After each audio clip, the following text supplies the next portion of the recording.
Hey, welcome to Edge of the Tire.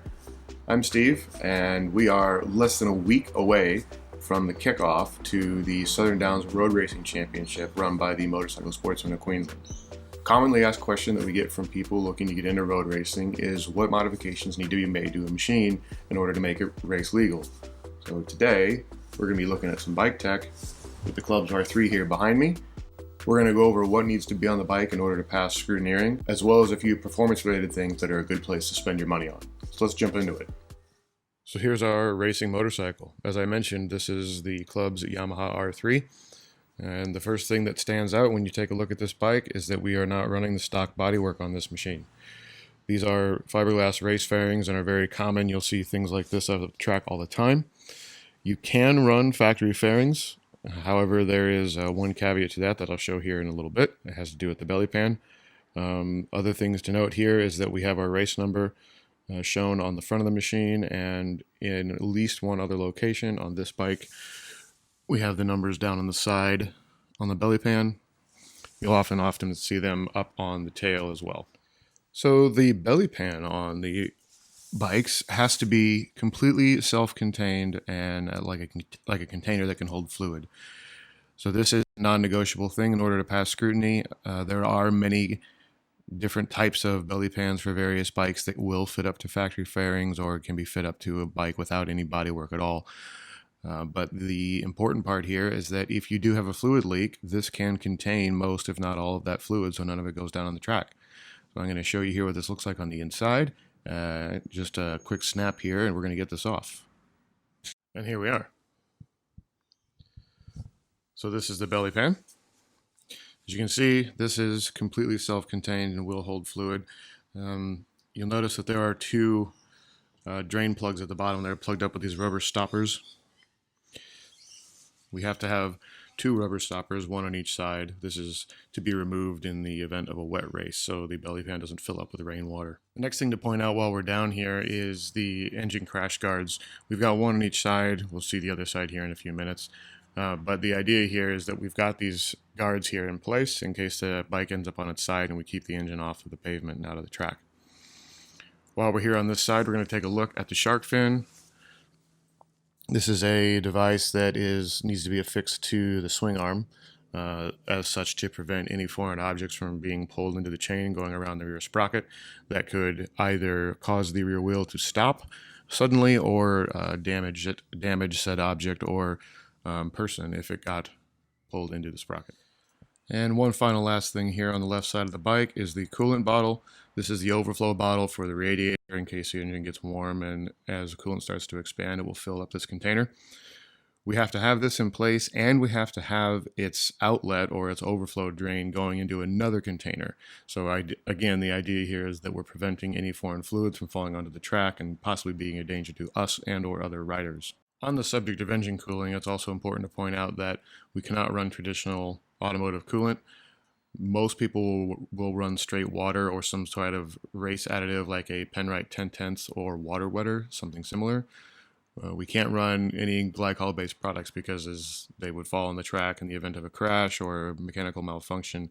It would create a slippery surface and a hazard to other riders. So one major thing that most people are familiar with, at least when it comes to race bikes, is lock wiring. I'm going to go over all the locations on this bike where lock wire has been applied, why it's there, and what you need to do to your machine if you're going to be race prepping it. So a lot of these fasteners that I'm going to point out, you can either modify yourself with a drill press or a hand drill if you've got the tools. Else, there are many commercial available products that already are cross drilled for the use of safety wire to keep things on the bike. So let's dip down here first, and we will look in at the engine oil. So you can see we've got a K&N filter on here, and the lock wire for the filter itself and for the drain plug. So the reason why I use a K&N filter is because they're already drilled with a nut on the end of it. It's nice and easy. Again, here we've got the factory drain plug cross drilled and then pinned and wired up to the bike. The idea here is that thing can't come undone on its own. Moving on to the right hand side of the bike, we're going to take a look at the front brake caliper. It doesn't say that you have to lock wire the front caliper bolts in the current manual of motorcycle sport. However, I recommend that you do so if you've got the ability. So you can see that our two mount bolts for the front caliper have been cross drilled and they're clipped in place. We need to be able to stop the bike. We'll come back to the brakes here in a little bit. Right on over to the oil fill cap. So this is on the right hand side of the bike. Again, we have the factory oil fill cap that's been cross drilled and is wired up to the bike so that it can't back itself off. And the last one here that's of utmost importance is a bit difficult to see, but it's right in here, is our radiator fill cap. So you can see the lock wire there on that cap. We want to make sure that thing can't come undone while we're riding. And the last bit of required modifications that I want to show off here is the lack of a side stand or kickstand. As seen in the bracket down here. So it's recommended that you pull the side stand completely off the bike if it's able to be done so. If it's a street bike and is going to remain a street bike for some time, they can be lock wired up, but they will definitely need to be tied up before the bike will pass scrutiny. And when you don't have a side stand, the obvious next question is, how do I keep my motorcycle sitting up in the pits? Well, that's what these paddock stands are for. So it's a good idea to have a front and rear paddock stand. Most of the rear ones here will go underneath some sort of slider or bobbin on the swing arm, while the front will either pick up from the front axle or up underneath the head stem, underneath the bodywork. But it's important to have both of these so we can get the front and rear tires up off the ground, which is necessary to get tire warmers on the bike so we can make sure our tires are up to temperature when we go out on track for racing. So that's pretty much everything that's required to go racing. I would like to talk about a couple things here that are great places to spend money if you've got the extra to do so before you come racing. The first place is on the front brakes. The front brakes are by far the most important control on a racing motorcycle. And on this bike, it's in the production class, so it's kind of nice. We actually can't spend a whole lot of money on very expensive aftermarket parts, but there's a lot of things you can do to make the brakes perform that much better. So I want to point some of those out. We're going to start up here at the top. So we've got the stock master cylinder that comes from Yamaha. I've got an aftermarket lever on here. This is entirely up to the rider's choice, and it's an ergonomic decision based on the shape of your hand, how your braking technique, how many fingers you use, etc. Those are all things that are going to be very, very personal and completely up to the rider. But inside the reservoir, we've got some racing brake fluid. So I run a Motul RBF 700 in here. It's not too expensive. Flush it out after every race. It's great. It's got a really high boiling point, and it stays consistent as it heats up, so you don't get a massive difference in brake feel as as racing progresses through the day. As we come down here and look at the caliper, the obvious thing inside is the brake pads. So this bike, we've got some Ferodo sintered brake pads. Sintered pads are pretty good. They have a really progressive bite and they don't require a lot of heat in them before they start working well. It's great for these smaller bikes.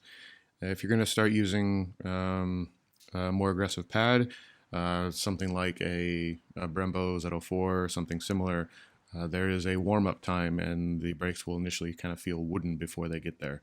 But for larger, more powerful bikes like 600s and 1000s, it's probably not a bad idea to look at something more like that.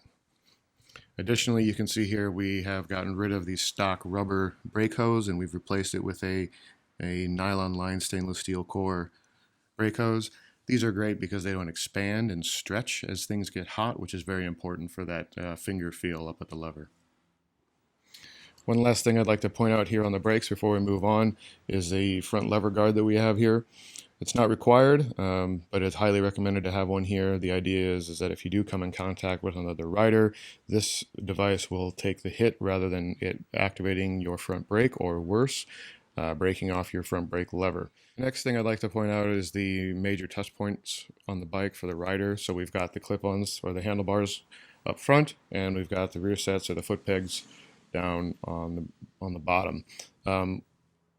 The type and brand of these aren't as important as that making sure that they fit the rider. So this is a very, very, again, personal setup. Ergonomics are very important though to make sure that you're comfortable on the motorcycle. if you're comfortable, you can be smooth, and if you can be smooth, you can be in control and be fast. So that's what we're trying to do here. So again, many of our club sponsors do manufacture some of these parts. These are the Alitech Racing Components rear sets that are on this bike. They're very adjustable. You can get them in a position where you like and be comfortable. That pretty much covers all the necessary stuff. I'm going to put some links in the description below with some more resources to look at. The Motorcycle Manual Sport for Australia, as well as the Sporty's webpage that covers some of this stuff in more detail. If you have any more questions, please reach out. I'd be happy to help out, or we can get you directed to someone who can. And as always, thanks for watching. See you next time.